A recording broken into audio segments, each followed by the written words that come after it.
MSK ನ್ಯೂಸ್ಗೆ ಸ್ವಾಗತ. ಪ್ರಮುಖ ಬ್ರೇಕಿಂಗ್ ನ್ಯೂಸ್ ಮುಖ್ಯಾಂಶಗಳು.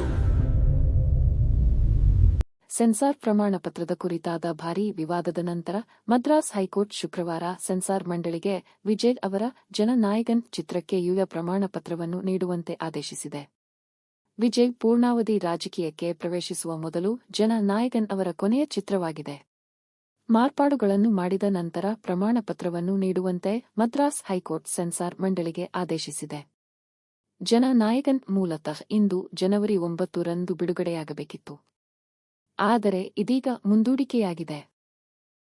ಇಂತಹ ದೂರುಗಳನ್ನು ಎಂಟರ್ಟೈನ್ ಮಾಡುವುದು ಅಪಾಯಕಾರಿ ಪ್ರವೃತ್ತಿ ಎಂದು ನ್ಯಾಯಾಲಯವು ಸೆನ್ಸಾರ್ ಮಂಡಳಿಯನ್ನು ತರಾಟೆಗೆ ತೆಗೆದುಕೊಂಡಿತು.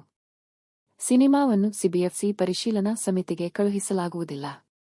ಬುಧವಾರದ ವಿಚಾರಣೆಯ ನಂತರ ನಿರ್ಮಾಪಕರು ಚಿತ್ರದ ಬಿಡುಗಡೆ ದಿನಾಂಕವನ್ನು ಮುಂದೂಡಿದ್ದರು.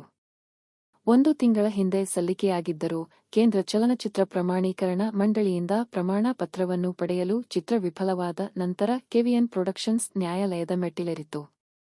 ಡಿಸೆಂಬರ್ 19 ರಂದು ಮಂಡಳಿಯು ಹಲವು ಕಟ್ಗಳು ಮತ್ತು ಮ್ಯೂಟ್ ಸಂಭಾಷಣೆಗಳನ್ನು ಸೂಚಿಸಿತು.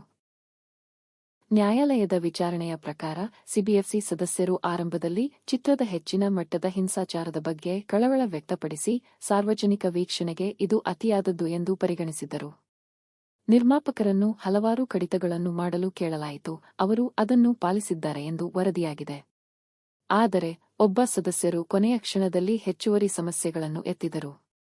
ಕೆಲವು ದೃಶ್ಯಗಳಲ್ಲಿ ರಕ್ಷಣಾ ಲಾಂಛನವನ್ನು ಬಳಸಲಾಗಿದೆ ಎಂಬ ಆರೋಪಕ್ಕೆ ಸಂಬಂಧಿಸಿದ ಪ್ರಮುಖ ಆಕ್ಷೇಪಣೆಯೆಂದರೆ ಇದಕ್ಕೆ ಸ್ಪಷ್ಟೀಕರಣ ಮತ್ತು ಅಧಿಕೃತ ಅನುಮತಿ ಅಗತ್ಯ ಎಂದು ಮಂಡಳಿ ಭಾವಿಸಿದೆ.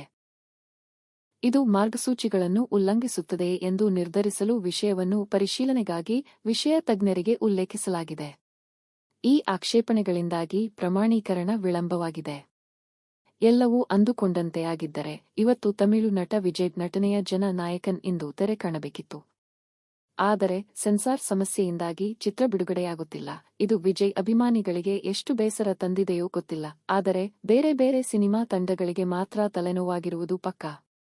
ಅದಕ್ಕೆ ಕಾರಣ ಮುಂದೆ ಈ ಸಿನಿಮಾ ಯಾವಾಗ ತೆರೆಕಾಣುತ್ತದೆ ಎಂಬ ಬಗೆಗಿನ ಗೊಂದಲ.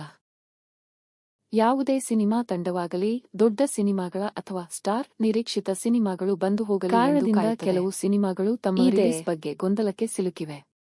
ಇನ್ನು ಜನನಾಯಕನ್ ಅಡ್ವಾನ್ಸ್ ಬುಕ್ಕಿಂಗ್ನಿಂದಲೇ ವಿಶ್ವದಾದ್ಯಂತ 45 ಕೋಟಿ ರೂಪಾಯಿಗೂ ಅಧಿಕ ಕಲೆಕ್ಷನ್ ಆಗಿತ್ತು.